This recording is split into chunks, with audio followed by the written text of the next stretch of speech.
Vi har fået en ny cykel på værkstedet. Den har været med i VM i triathlon faktisk. Umiddelbart til at cyklen fint ud, men den har et problem. Hvis vi kigger på hjulet, så er det ikke til at køre på.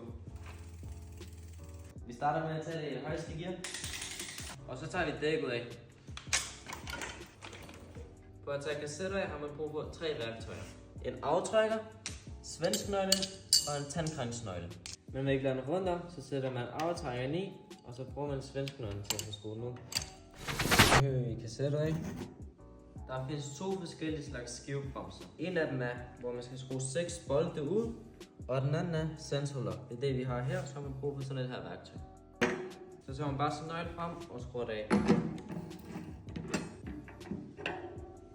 Næste step er at fjerne luften fra dækket. Jeg har sådan nogle her dækfjerner. Dem bruger man bare til at tage dækket af, og jeg anbefaler, at de er lavet af plastik, for ellers så ridser de i fælgen. Så sætter du den bare i, og så kører den igen. Så hæver vi dækket af, og det samme med slangen. Når du køber et nyt hjul, er det meget vigtigt, at den samme tommer, kassettetype og bremsetype. Nu laver man bare det samme i den modsatte rækkefølge. Det er lavet, så sætter vi bare hjulet på. Spær igennem, skruer vi lige lidt i. Fedt, så er den klar til VM igen.